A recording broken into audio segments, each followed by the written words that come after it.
एक दिन गौतम बुद्ध अपने शिष्यों के साथ कुटिया में बैठे थे।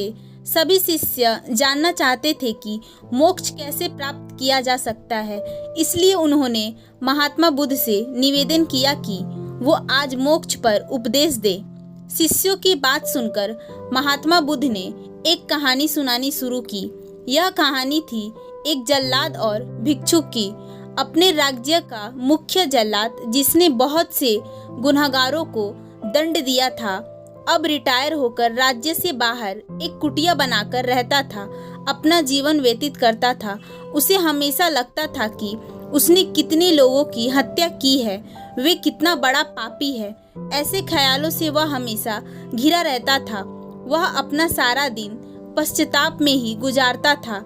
एक दिन वो रोज की तरह इन्हीं ख्यालों में खोया हुआ खाना खाने के लिए थाली परोस रहा था। तभी उसको बाहर दरवाजे से किसी की आवाज आई। उसने बाहर जाकर देखा तो एक भिक्षुक खड़ा था। भिक्षुक के चेहरे को देखकर ही जल्लाद समझ गया कि भिक्षु बहुत लंबी साधना के बाद आज उठा है और भूख से व्याकुल भी है।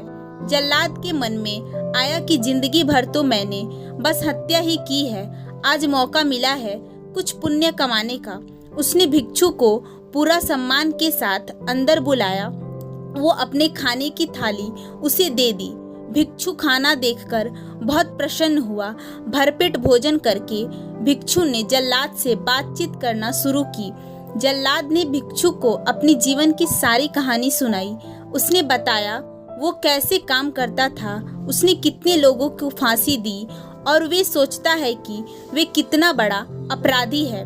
जल्लाद की वेदना सुनकर भिक्षु बहुत ही शांत स्वर में बोले, क्या तुमने वे जीव हत्याएं अपने मन से की थी? जल्लाद ने कहा, नहीं, मैं तो बस अपने राजा की आज्ञा का पालन कर रहा था। मेरा कोई इरादा नहीं था उन्हें मृत्यु दंड या सजा देने का। तब भिक्षु ने कहा, फिर तुम अपराध कैसे हो सकते हो? तुम तो अपने राजा के आदेशों का पालन कर रहे थे। तब जाकर जल्लाद को एहसास हुआ कि वे किसी गलत काम के लिए जिम्मेदार नहीं था। उसका कोई दोष नहीं है, वे तो बस अपनी दायित्व पूरा कर रहा था। इस प्रकार जल्लाद का मन शांत हो गया। फिर भिक्षु ने जल्लाद को उपदेश दिया और उससे विदा ले ली। इस घटना के बाद से जल्लाद का मन शांत रहने लगा।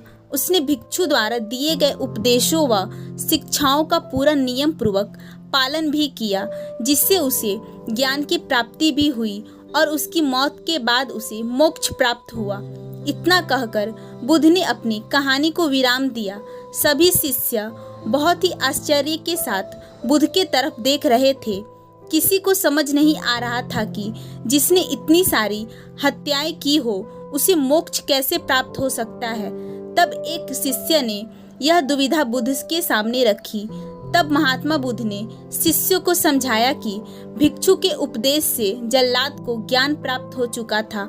जल्लाद के जीवन में पहली बार उसे किसी ने ज्ञान का उपदेश दिया था, जिसे उसने पूरे शांत चित्त और मन के साथ चुना था और समझा भी था। इसलिए मृत्यु के बाद उसे मोक्ष प्राप्त हुआ।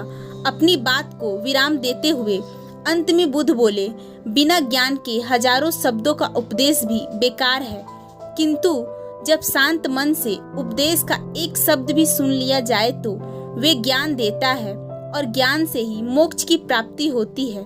दोस्तों, इस कहानी ने हमें सिखाया है कि अपने कर्तव्य का पालन बिना किसी दुर्भाव के पूरी ईमानदारी के साथ करनी चाहिए। साथ ही अपने मन को हमेशा शांत रखना चाहिए, क्योंकि शांत मन से उपदेश सुनने पर ही वास्तविक ज्ञान की प्राप्ति हो सकती है, जो कि हमें मोक्ष की ओर ले जाती है। अतः महात्मा बुद्ध कहना चाहते थे कि केवल आत्मज्ञान से ही मोक्ष की प्राप्ति संभव है।